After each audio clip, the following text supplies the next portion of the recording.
Então, hoje ainda é março. Sem celular. Dia 31. dia da Revolução. 31 de março de 2016. Estamos chegando ao final do nosso estudo a respeito do reino messiânico. Estamos chegando ao final. Que página que você está, Carlos? Nós vamos começar no segundo item, por um pouco de tempo. E no fechamento desse estudo nós estamos conversando a respeito da rebelião final. E na semana passada nós vimos que, de acordo com Apocalipse capítulo 2, capítulo 20, versículos 1, 2 e 3, Satanás vai ser solto. E a intenção não é só restringir, não, como nós vimos, mas a intenção é deixá-lo completamente inativo, fora do jogo. Nós vimos um filme que fala daquela cobertura na atmosfera e de repente e volta tudo. Um filme sobre o quê? Gênesis ou Apocalipse? O doador Não, de o filme não tem nada a ver com a história em si. É só o Gera daquela utopia. Todo mundo vive igual, todo mundo numa boa. Até o assim, povo vê tudo em preto e branco para não ter diferença. Eu estou até interessado nesse filme, já tem meio mês que você está falando. Ele não tem nada a ver com o milênio, não tem nada a ver com história bíblica nem nada. Mas ele demonstra um tipo de É o conceito, né? tecnologia que eles usam para poder fazer um mundo perfeito. É a utopia mesmo, eles falam, desse mundo que fala no milênio. Só que para isso eles neutralizam tudo da pessoa. O homem sempre idealiza, né, uma situação. E no Só final, que no final, quando consegue romper essa, que é tipo uma câmara Uma campânula. imaginária, quando isso é rompido, volta tudo, só que eles neutralizam até as emoções da pessoa, porque a emoção faz a pessoa errar. Então, para a pessoa não errar. Com certeza. Entendeu? Então, assim, é bem o Geraldo Gordo fez uma pergunta agora à tarde. Por exemplo, eu vou passar para o casamento. Vou passar para o casamento que ele vai responder. Eu acho que a gente já questionou isso aqui em outros estudos, porém eu não me recordo. É sobre o milênio. A pregação do apóstolo João Batista citou Isaías que a terra será toda aplainada. Será tudo. João Batista chegou a tocar nesse assunto, não chegou? Chegou. João a Batista. pregação do João Batista. Ah, sim, sim. O João que comia e Malaquias fala sobre. Mas é de linguagem figurada. Não, que a terra toda será aplanada e tudo. Não, mas nós falamos sobre isso, que vai acontecer, que é. Sim. Mas essa profecia de Malaquias, se não me engano, especificamente com relação à pessoa de João Batista, ele está falando, está usando uma linguagem figurada. Inclusive fala terra aplanada e outras coisinhas também, mais ou menos parecidas. Não, mas eu acho que nós retratamos disso de maneira diferente, que realmente vai ser aplanada. Isaías fala que o cordeiro vai pastar com o leão, que um tanto de coisa vai acontecer. Sim, nós vemos isso nas mudanças físicas. Exato. E a pergunta dele, se a terra vai ser toda aplanada, ficar tudo plano, como vai acontecer com o mar e os rios, né, que o mar ele vai nivelar também, aí a água vai inundar? Não necessariamente, pode ser plano alto. Pode ser um plano alto, né? Não, é isso que eu falei também. A planície é da terra. Não está falando. Não a terra, é a topografia, né? Não, o planeta também vai ser da assim, não vai parte ser assim? seca, né, Carlos? Não, o planeta continua redondo. Só que reto, tudo. Não, com a topografia mais nivelada. Vai ter morro. Exato. Nem tanto morro, mais brasiliense. É que não vai ter, assim, por exemplo, a Serra do Curral ali, a montanha, entendeu? É questão topográfica, nós vimos sobre isso. E também, o que eu comentei com o Geraldo, é que é uma questão de que fala da superfície da terra, mas não fala das profundezas do mar, não fala da parte seca. Parece que tem uma distinção, não sei, né? Porque aí senão a parte do fundo do mar subir para ficar tudo plano, isso que ele está querendo falar, vai inundar tudo. É só uma questão de imaginação. Mas hoje é o aniversário da Revolução, você sabe, né? Não vai ter golpe. O pessoal fica falando isso aí. Não tem golpe não, tem impeachment. Mas hoje é dia 31 de março de 2016, então vamos começar, né? Esse paralelo. E se o Supremo decidir deixar, porque hoje já deu... Mas Satanás vai ser preso, de acordo com Apocalipse 20, de 1 a 3, mas ao final dos 1000 anos ele vai ser solto. Apocalipse 23 diz: e depois importa que seja solto por um pouco de tempo. Depois importa que seja solto. Como é que é? Foi necessária para... Vocês vão ver que isso tem a ver com o assunto. Satanás é solto ao final do milênio por um pouco de tempo. No final do reinado de Cristo, Satanás é solto de sua prisão e uma rebelião final ocorre. Os rebeldes são destruídos, Satanás é lançado no lago de fogo, os céus e a terra passam, o grande trono branco, que é o julgamento dos condenados, é realizado, e então virá o fim. O novo céu e a nova terra se apresentam, Nova Jerusalém, a cidade de Deus, desce e em seguida a eternidade. Nós estamos aqui no fechamento do plano divino. Mas aí eu te pergunto, esse rapaz está paga nenhum. Mas aí eu te pergunto, por que o Satanás é solto? A troco de quê, mãe? Bom, segundo os relatos e os estudos, por os que vários Satanás Você não tem um rapaz que fala assim? Aí eu te pergunto, por que Satanás é solto? Isso é uma pergunta retórica, não sei se você tem respondido. Segundo a doutrina, excelência, para fazer para fazer o mesmo trabalho que ele tem feito desde a aurora do homem. Bonito isso, né? Também para provar para ele que... não são muitas finalidades, nós vamos ver todas aqui. Não adianta. Mas a priori é para ele fazer o trabalho que ele já tem feito desde o começo. Enganar as nações do mundo e levá-los a uma rebelião final contra Deus. Mas por que Deus solta Satanás para vaguear livre pela terra? Para quê? Se ele já tinha sido aprisionado, para que soltar? Para quê? Satanás será solto do abismo e autorizado a conduzir uma última revolta contra o Senhor. Aí eu te pergunto, está em negrito, né? Por quê? Por que, mamma mia? Por quê?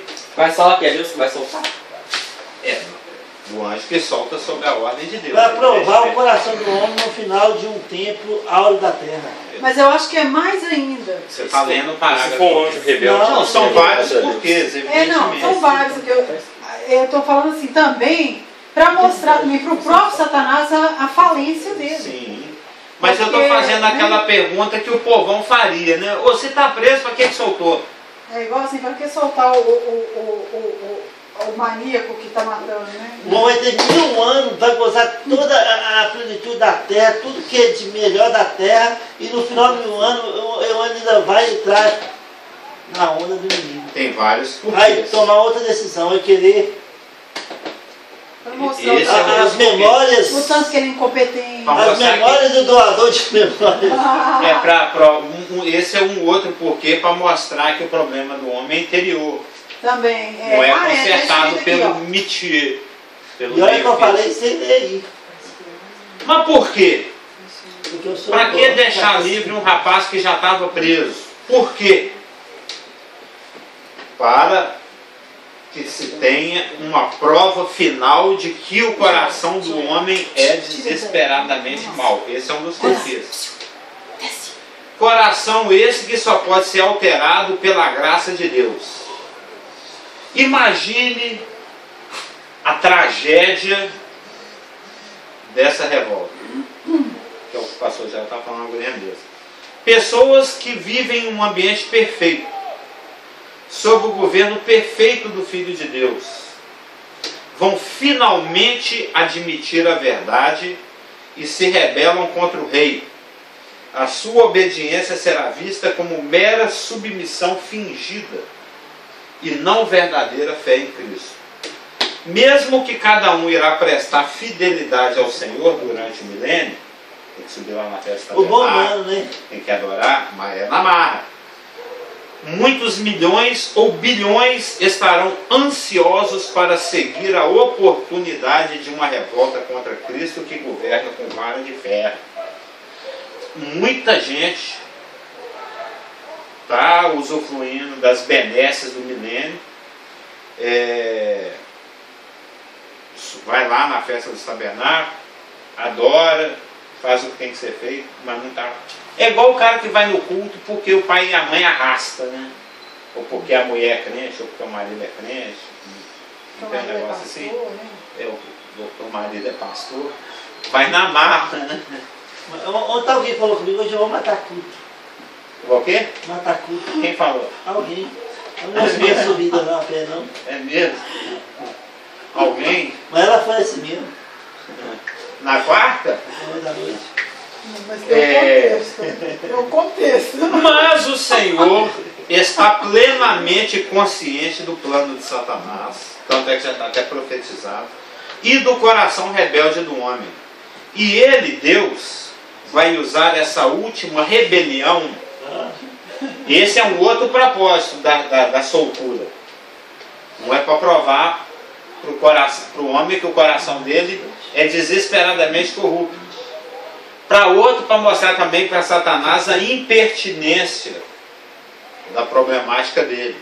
Um outro motivo é que Deus vai usar essa rebelião como um meio de separar aqueles que verdadeiramente o amam daqueles que fingem amar ou fingem uma profissão de fé. É aquela velho modus operandi divino do trigo e o joio. Finge que é, mas não é. Não, o princípio da separação. Ah, tá. Lá no final do milênio ele separa os bodes das ovelhas, ele separa o joio do trigo, ele separa os peixes bons dos maus. Né? Aqui no final do milênio também ele usa a rebelião como peneira, como um instrumento para fazer essa separação. Vocês que são da roça, vocês nunca ficaram fazendo aquele negócio, eu nem sei com o que é que... Separando o amendoim da casca, peneira, ou até no pilão mesmo. Então, achar ouro. Esse trabalho aí, ouro já é na bateia. Né?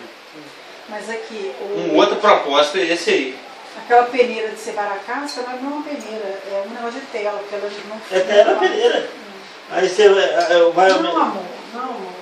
Até o feijão mesmo, quando ele é amassado, joga... Ela não é furadinha, não é né? Ela só é trançada. Você vai ter que soprar, ou fazer, você faz assim, o vento leva.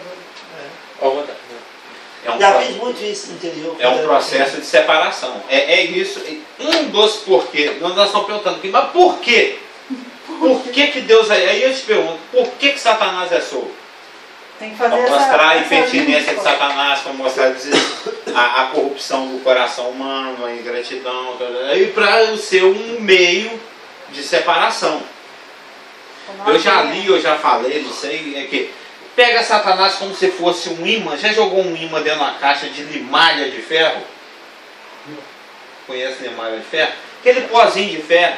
Se você coloca no papel assim, aí coloca um imã embaixo. Farelo de ferro. Eu já fiz com bombinho. Até com terra mesmo, põe um papelzinho assim e vai... Se você encher esse papel aqui de limalha e coloca o imã aqui embaixo, vai um tanto com um canto, uma coisa extremidade, a polaridade. Agora, se você jogar um imã dentro de uma caixa cheia desse pozinho, para você limpar o imã, vai ser difícil. Porque gruda tudo. Os homens ferrosos serão atraídos pelo imã satânico, entendeu? Satanás, ao ser solto, ele vai atrair. Nós vamos falar sobre isso, a questão da identificação. Mas essa batalha vai terminar num clarão de relâmpago. Isso foi bonito também, não foi? A coisa é muito teológica, mas às vezes é poética. A aurora do homem, ninguém falou que bonitinho. Olha lá que Satanás, ele está ali fazendo o que ele... Vai fazer o que ele faz desde a aurora do homem. É bonitinho. Desde a aurora. Esta batalha vai terminar em um clarão de relâmpago. Deus enviará do fogo, enviará fogo do céu e consumirá os exércitos de Satanás, até mesmo antes que eles atinjam uma grande cidade. Isso marcará o fim de toda revolta humana e isso marcará o fim de toda rebelião. Não haverá mais no homem o desejo de rebelar contra um Deus santo. Será percebida a verdadeira depravação do coração do homem com este ato de ingratidão e insatisfação. É mais um propósito.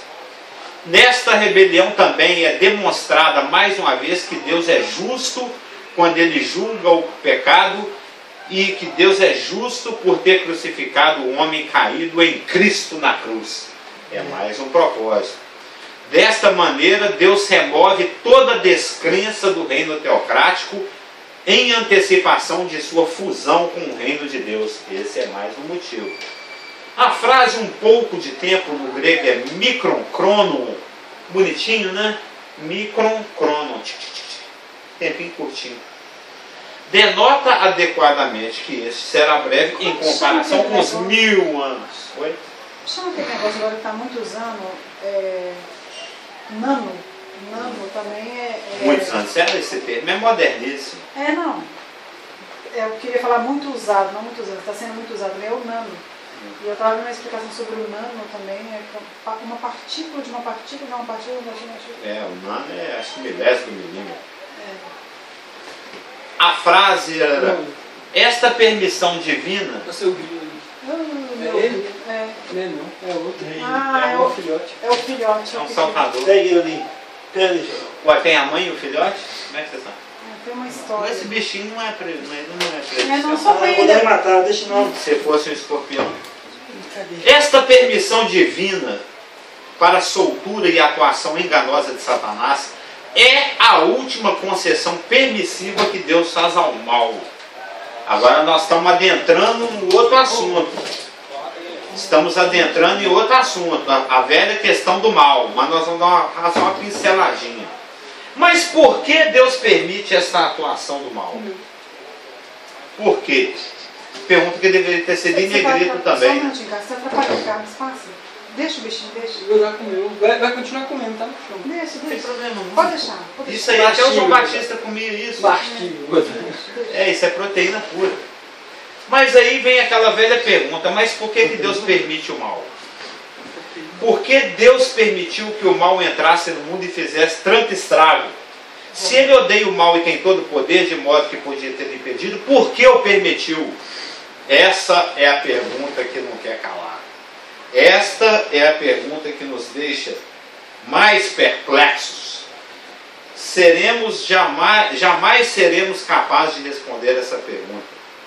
Pelo menos nessa vida. Embora... Oi. Mas você não acha que a resposta já é o que você já tinha falado no estudo passado sobre a questão da humanidade que ainda não teve o corpo transformado? Sim. Porque essas pessoas precisam passar por essa transformação, entrar no milênio. Mas agora eu estou partindo para uma coisa mais geral, o porquê do mal desde o início da história. Ah, tá. Eu pensei que você está falando só porque foi falado aqui que essa é a última concessão permissiva que Deus faz para o mal. É a última. A última de uma série. Se fosse no plural, porque Deus permite estas atuações, desde a primeira e agora a última, né? Pois é. Entendi. É a última permissão divina para o mal. Mas por que ao longo de toda a história Deus tem permitido? Entendi. Por que estas permissões para estas atuações do mal? Por quê? Por que Deus permitiu que o mal entrasse no mundo e fizesse tanta... Eu estou saindo particular Você já está questionando a Éden, para quê? Não, estou questionando a história, a permissão do mal. Pois é. A permissão do mal. Em todas as ocasiões. Que é uma pergunta que ninguém nunca jamais respondeu, nem filósofo, nem teólogo, e acho que ninguém vai ser capaz. Mas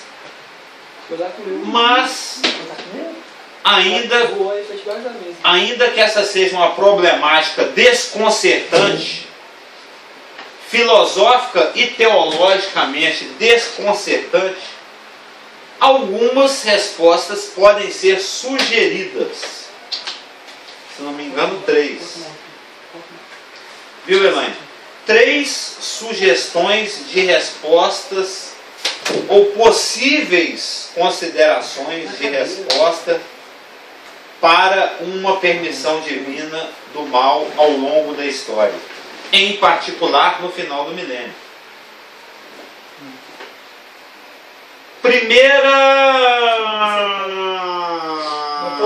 Primeira sugestão: primeira sugestão de resposta da permissão divina do mal.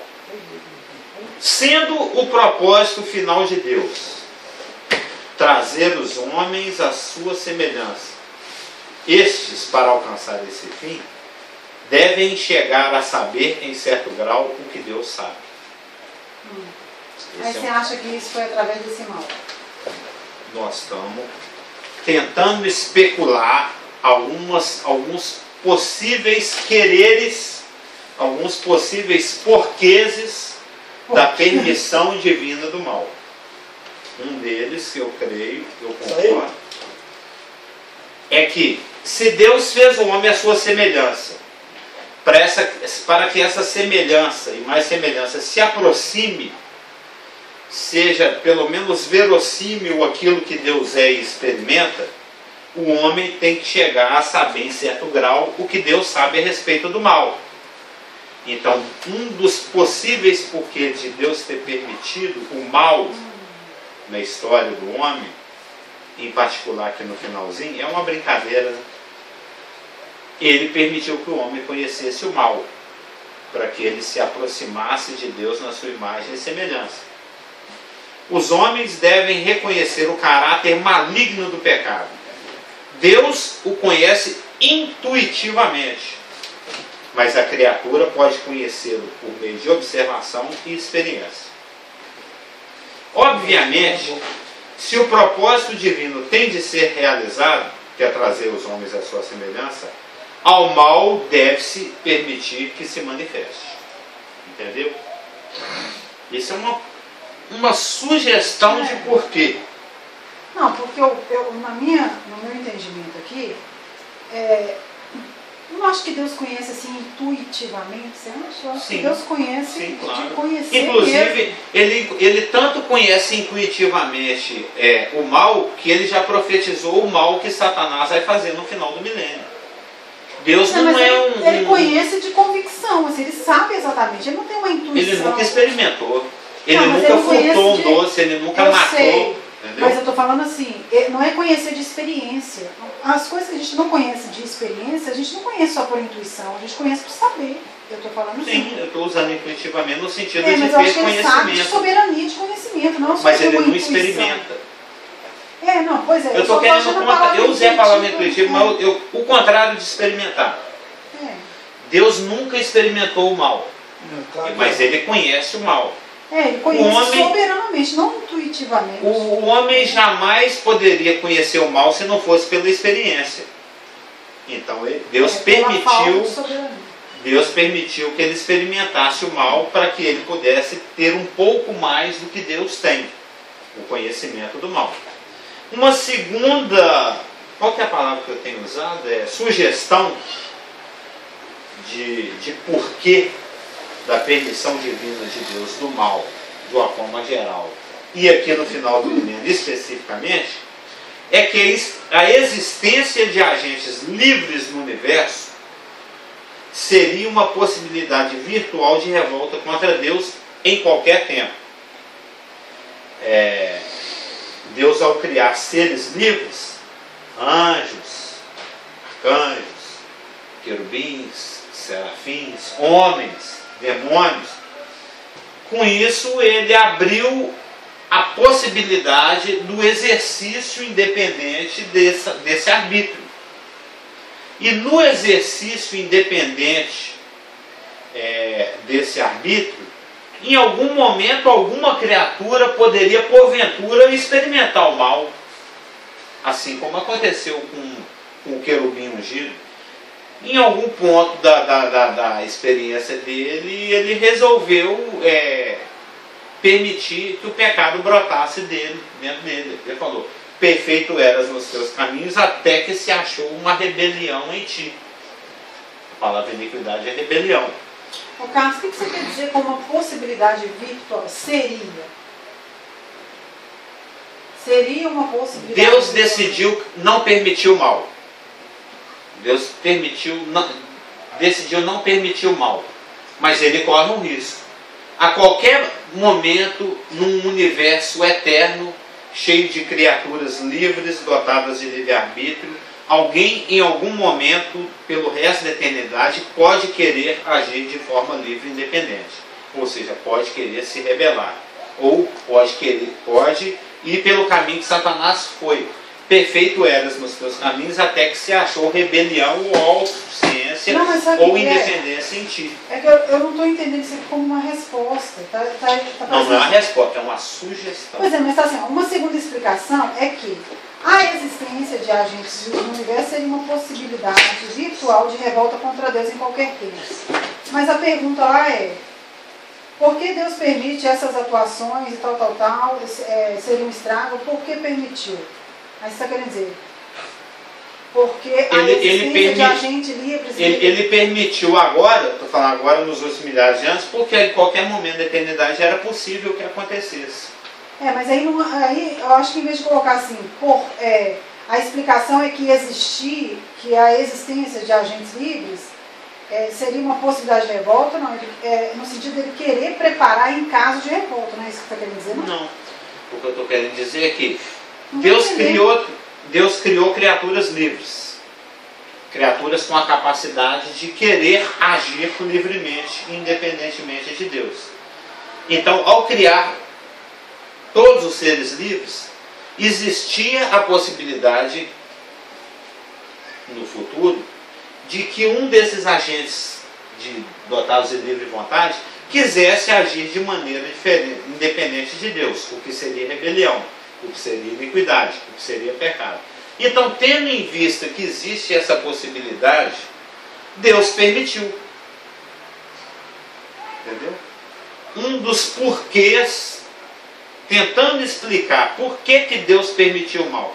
Ele permitiu o mal porque o mal mais cedo ou mais tarde ia aparecer. Era uma possibilidade. Então, para você não ficar convivendo com uma possibilidade, ele permitiu que essa possibilidade viesse a se tornar realidade. Através da rebelião de Satanás, que ele permitiu, e através da indução do homem à queda por Satanás, o que também Deus permitiu.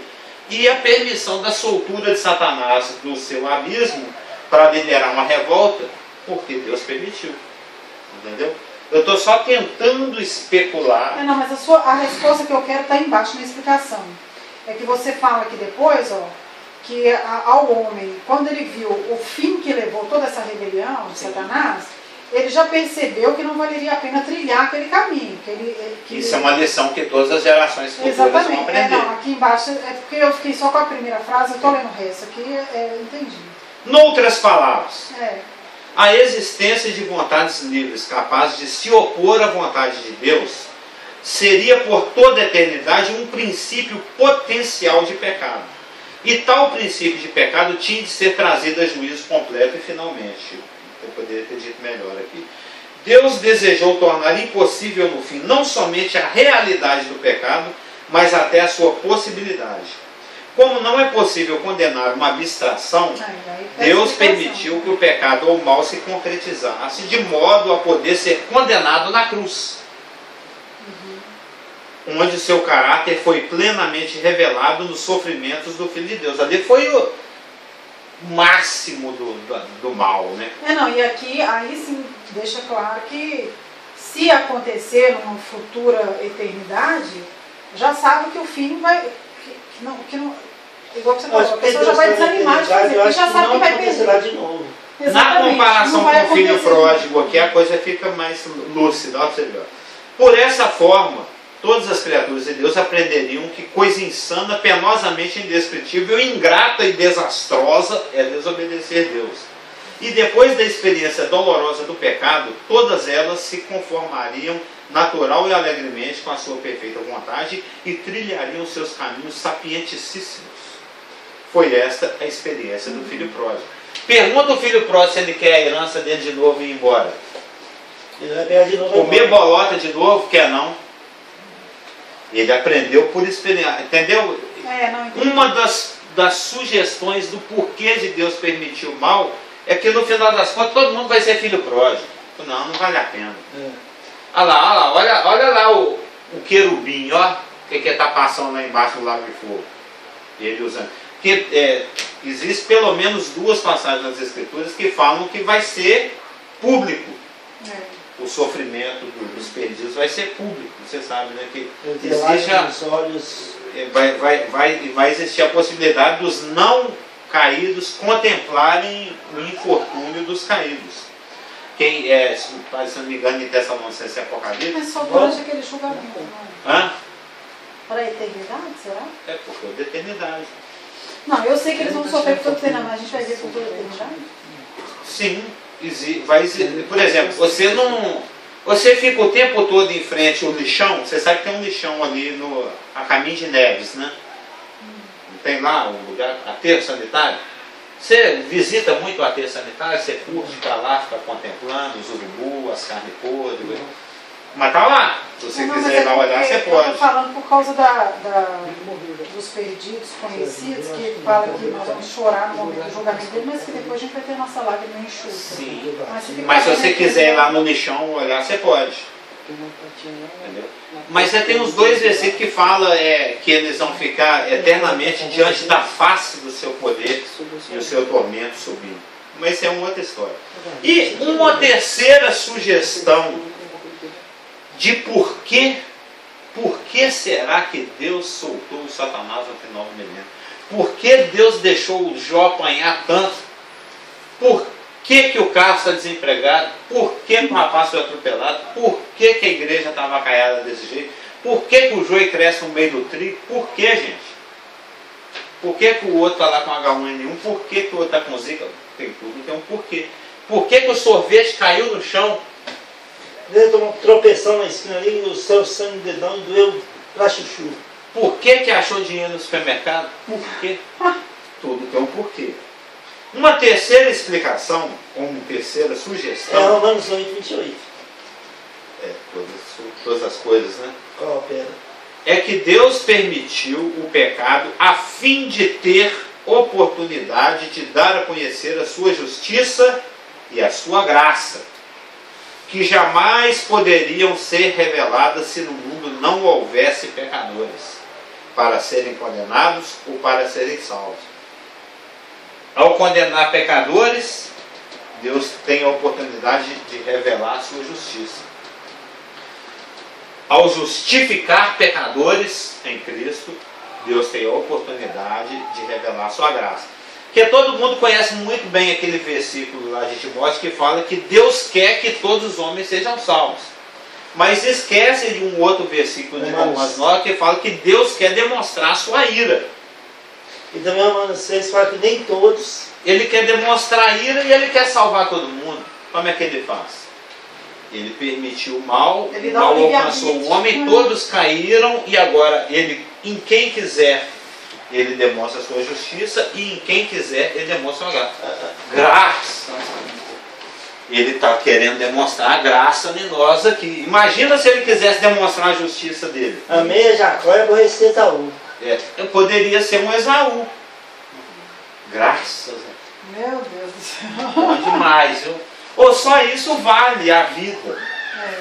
Vale, você pode ficar tetraplégico e pobre o resto da vida que ainda vale a pena. Não vale?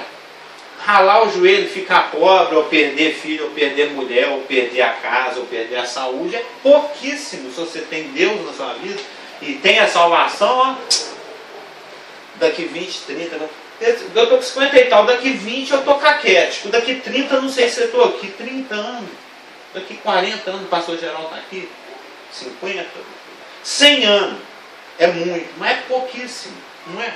Não é? Para a eternidade, né? Eu já distribuí muito e gostava dele. Era um folhetinho assim pequenininho, laranjado e branco, onde você passará a eternidade. Lembra? Daqui a 100 anos. Aí fala um monte de coisa. E você vai estar onde? Põe o pessoal para pensar.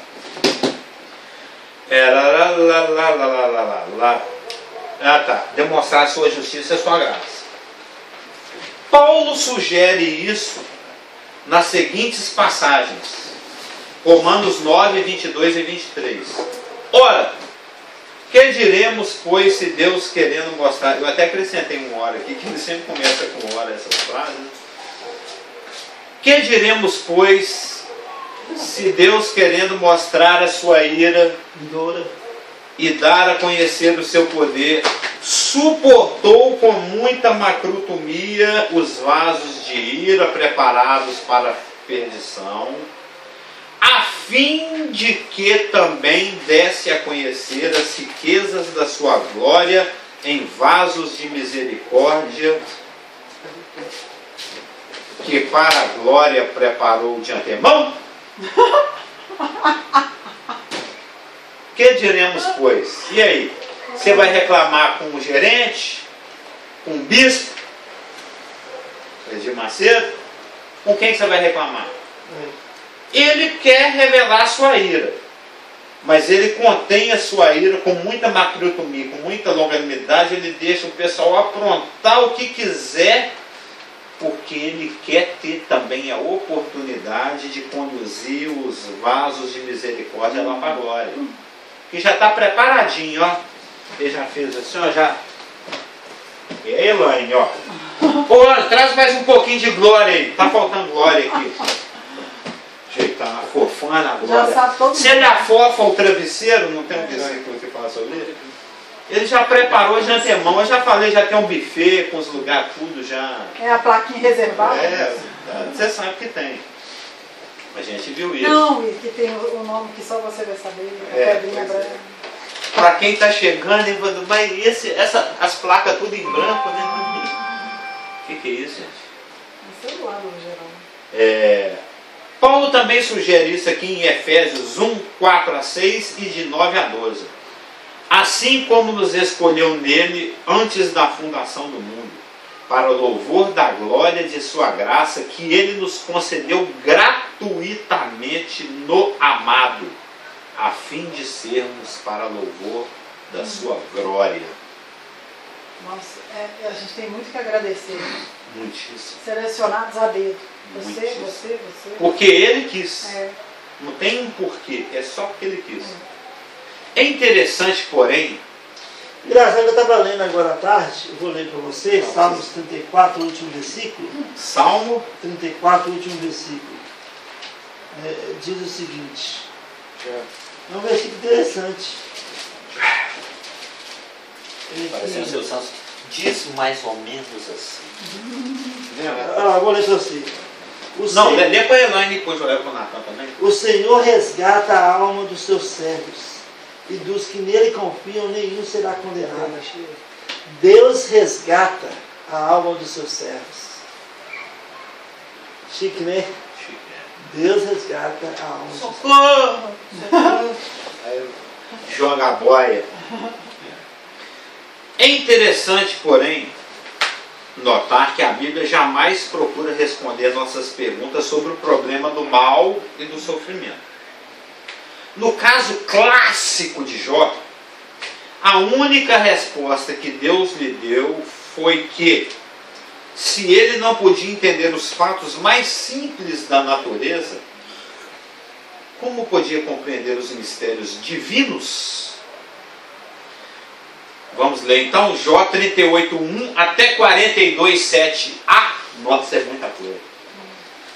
Dá uma lidinha de Jó 38, 39, 40, 41 e 42 até o 7a. Aí ele pergunta: qual que é a medida do campo eletromagnético emitido pela pétala da flor da margarida? Jó, como, em quanto tempo ocorre a espermatogênese? Jó, como se faz o casamento das 4 proteínas básicas? A tiamina e aquelas outras 3 minas lá. Jó. Vou formar o osso. E o Jó ficando cada vez mais. Que ele pergunta: e assim, quando eu estava construindo a Orion e a Ursa Maior, onde é que você estava? E ele começa a perguntar o que para Deus é fichinha, né? Vocês já leram esse trecho de Jó? Quando ele constrange o Jó. Pergunta, né? Como é que você sabe como foi feito o osso? Até do grande o crocodilo Dande. Aí ele, no final, o Jó só fala assim: acho que eu abri minha boca na hora errada. Desculpa aí, eu tinha que ter ficado calada. Eu sei que tudo podes, meu amado. Parecendo, está acelerando. Mas o interessante é que todos esses 38, 39, 40, 41, esses 4 capítulos e meio de perguntas que Deus faz para Jó, desconcertante, são perguntas com relação a coisas que o Jó, teoricamente, teria obrigação de saber. Porque Deus deixou o homem aqui para cuidar das coisas terrenas. Então, teoricamente, era para o homem estar inteirado dessas coisas. E ele se inteira aos poucos, né? Ao criar vacinas, ao perceber coisas na natureza e fazer um uso do campo eletromagnético, dos princípios da química e da física. Mas Deus falou assim, ó, eu vim até a sua esfera de ação. Eu vim até o seu campo.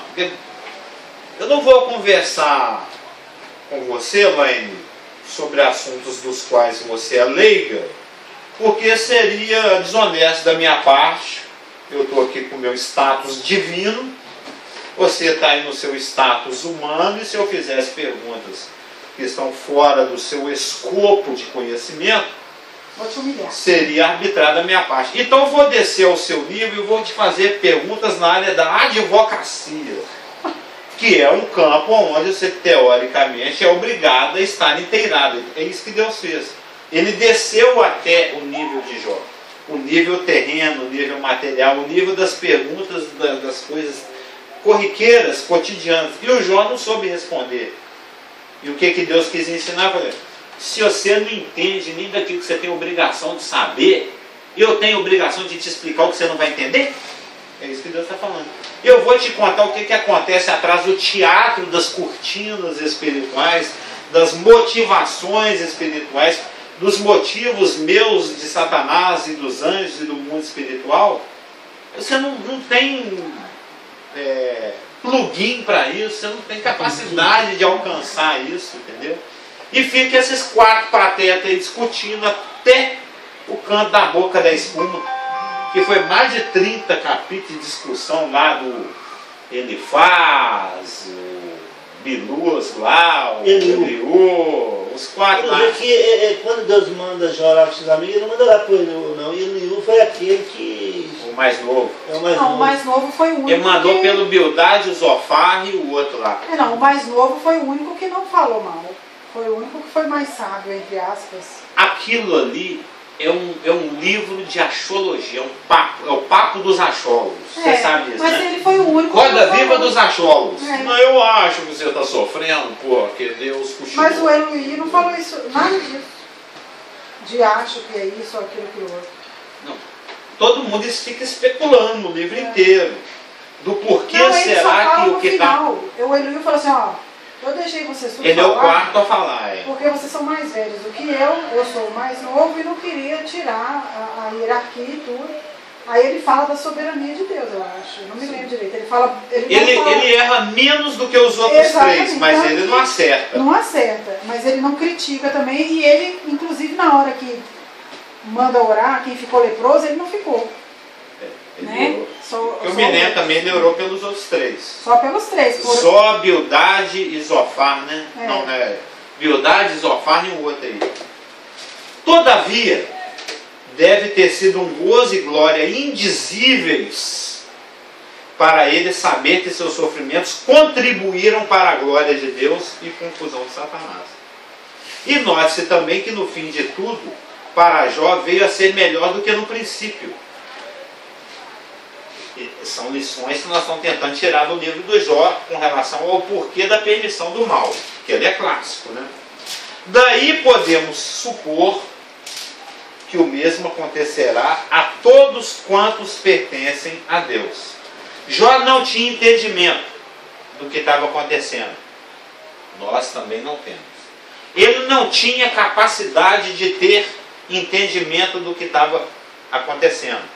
Nós também não temos a capacidade de entender o que está acontecendo. Apenas podemos fazer, como provavelmente Jó fez, de insistir em crer que Deus sabia o que estava fazendo. De insistir em crer que todas as coisas cooperam para o bem daqueles que amam, a quem Deus ama. Eu já contei aqui a historinha do tricô, não é, Elaine? Olhar o bordado de um lado, olhar o bordado do outro. Já não comentei isso aqui? É essa a história aí. O que aconteceu com Jó, o seu sofrimento, etc., contribuíram para a glória de Deus e para a confusão de Satanás. Então, há de se supor que também, se nos submetermos pela fé a tudo isso que Deus permite nas nossas vidas, isso há de contribuir também para a glória de Deus e a confusão de Satanás. E, no caso de Jó, o seu último estado se tornou melhor do que o primeiro. Então, há de se supor também que, no nosso caso, Deus tem um plano arquitetado de tal forma que, no final das contas, nós vamos estar melhor do que no princípio. Então, é descansar. E as filhas do Jó? Quemima, Késia, Querim, Apuque. Engraçado. Isso são meditações Carlos Hamilton, né? Por que não deu o nome da mulher do Noé, o nome das esposas do 100 anos de Jafé, e deu o nome das filhas do Jó? Na minha opinião, seria o mais importante você saber o nome da mulher do Noé. Porque o Noé, a mulher progenitora da humanidade. E não tem o nome dela. Ele fala que não tinha... E para que a filha do Jó? Que me interessa? Ele fala que o versículo não tinha mulheres mais formosas do que as filhas de Jó em toda a face da terra. E eu estava lendo aqui o início das palavras do Eliú, ele só engrandece a Deus. Ele não fala, ele chama a atenção dos homens porque ele estava falando que Deus, porque eles ficam condenando Jó que você tem pecado, alguma coisa você fez errado e tudo. E são as ações, considerando as maravilhas que Deus tem feito. Não, e ele fala assim, quem são vocês para analisar o que Deus pensa? Você acha que Deus está olhando as coisas pelo mesmo lado que vocês? Mas no final Deus falou, cala a boca todo mundo, vocês não estão sabendo de nada. Mas pelo menos ele não criticou o Jó. Sem essa luz aqui, ó, é só especulação. Reencarna, universo de 5 anos, ele inventa, morre, acabou, tudo morreu, no final Deus vai salvar todo mundo cada um inventa uma coisa. Eu estava conversando sobre isso com a Marlúcia hoje. O privilégio de ser nascido de novo, se não me engano tem um versículo aí em Amós, que Deus fala assim, porventura eu não vou contar para os meus servos o que eu estou querendo fazer, os meus segredos. Não tem um versículo assim em Amós? Né? Porventura Deus não vai avisar os seus servos através dos profetas daquilo que ele está planejando fazer. Então é um privilégio. Nós, os nascidos de novo, somos únicos que podemos falar assim, sem ter dúvida no coração, que sabemos qual que é o nosso fim. O que vai acontecer depois da morte. O resto está todo mundo na escuridão. Você pode até ter aquelas convicções que a sua seita te dá, mas descanso no fundo da alma você não tem não.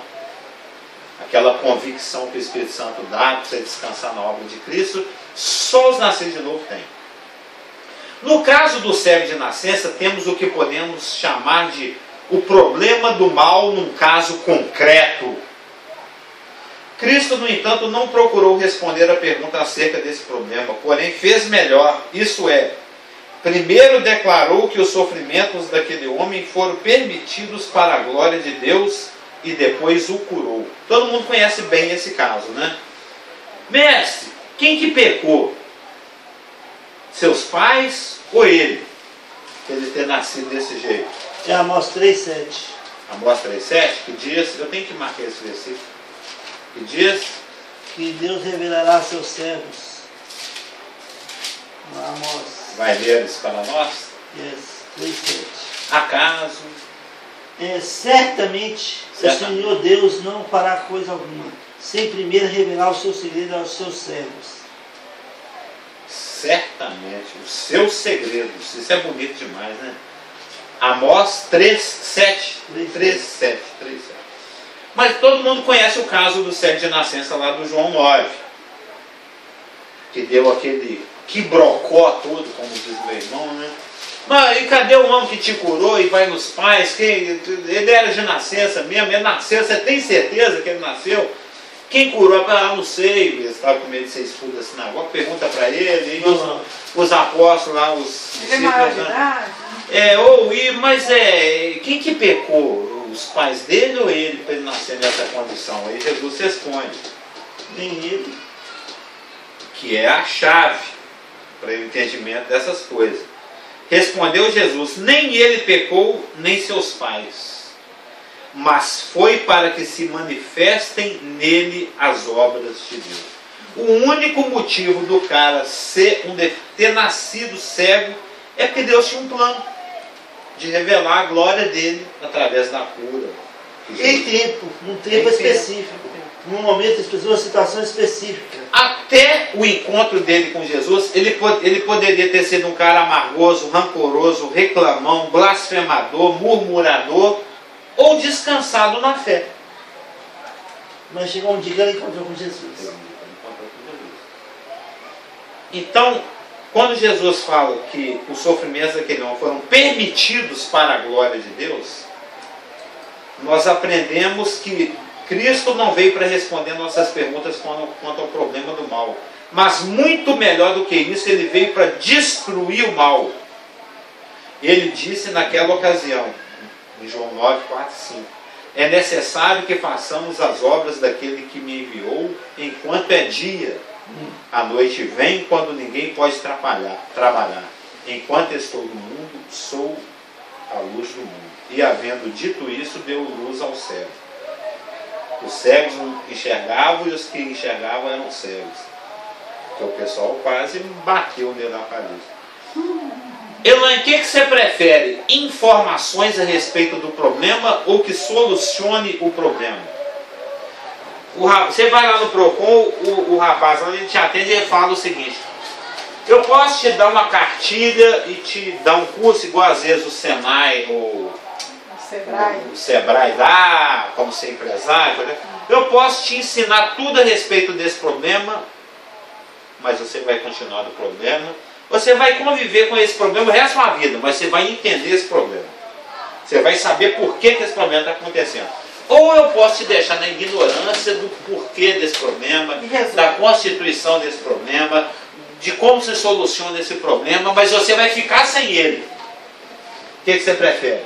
Ficar sem ele. Que o médico te cura, que ele te explica a sua doença para você conviver com ela. Ele não veio responder as perguntas a respeito da permissão do mal. Deus não tem essa preocupação nas Escrituras, mas ele veio resolver o problema do mal. O mal, ele existe, de acordo com Albert Einstein, ele não existe. O mal é a ausência de Deus no coração. É de Deus. Fica mais sutil, né? Então nós não temos um problema que precisa de uma cruz. É mais sutil mesmo. Cristo veio para destruir o mal, 1 João 3,8, para destruir as obras do diabo. Foi ele que se tornou semente da mulher para esmagar a cabeça da serpente. E ele fez isso mediante sua vida, morte e ressurreição. Hebreus 2,14. Agora ele está à direita do Pai, aguardando o tempo fixado por Deus em seus decretos, quando todos os seus inimigos serão postos por estrado dos seus pés. Na verdade, toda a palavra de Deus, João 3,15, é o versículo da promessa. Ali eu posso ver na linha de tempo, Deus em Gênesis 3,15, olhando diretamente lá para adiante na cruz do Calvário. Sim. João 3,15, né? Que da semente da mulher nasceria aquele que esmagaria a cabeça da serpente. Então, lá de Gênesis 3,15, ele estava olhando para a cruz. Exatamente. E pôs o Adão para olhar também. Que coisa fantástica, né? Sim. E a solução da problemática do mal. A solução do problema. Mas sem explicação. É aquilo que o Carlos falou, daquele versículo, que ele vai omitir o que ele tem que planejar. E tudo que aconteceu de Gênesis 3,15 até a cruz, teve um tempo longo e muitas coisas aconteceram a ponto de Deus ir afunilando o túnel e decidindo quem seria o descendente de quem, até chegar na pessoa de Jesus, a cruz. No livro do Apocalipse, onde se nos descrevem as últimas coisas, vemos o Cristo vitorioso destruindo todo o mal e toda oposição a Deus e lançando a antiga serpente, que é o diabo e Satanás, no lago de fogo e enxofre. Será isso o fim da grande luta anunciada em Gênesis 3,15. Fim glorioso. Hoje eu não li essa apostila e estou falando tudo que está nessa apostila. Então leia. Vou ler. Fim glorioso com a vitória. É porque isso aqui é muito óbvio, né? Fim glorioso com a vitória completa da luz sobre as trevas, da verdade sobre a mentira, da vida sobre a morte, do bem sobre o mal, de Deus sobre Satanás.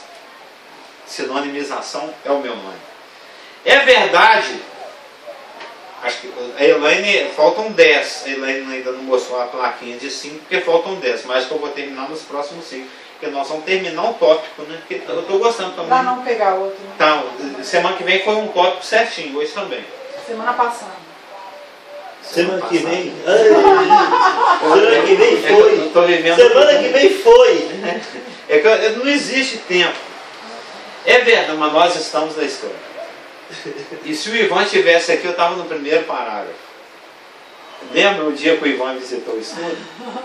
Eu achei o pai da prolixidade, eu que sou o príncipe da prolixidade, eu achei o rei, né? É verdade que não podemos explicar o problema intrincado do mal, mas isso não é o que mais importa. O mais importante é saber que o mal será destruído e no final tudo redundará na glória de Deus e no gozo e felicidade de todos quantos lhe pertencem. Amém? Com isso nós terminamos o segundo tópico da rebelião final. O primeiro foi o aprisionamento de Satanás. Hoje nós vemos sobre um pouco de tempo e o porquê desse um pouco de tempo. E na semana passada veremos, na semana que vem, veremos a soltura de Satanás e a consumação do propósito dispensacional. O porquê da dispensação do milênio e o porquê da dispensação do milênio terminar do jeito que termina. Dessa forma funesta. É uma forma triste, né? É um epílogo triste para a história da humanidade, não é? Uma rebelião que termina com um relâmpago. Vai ser lavado pelo fogo.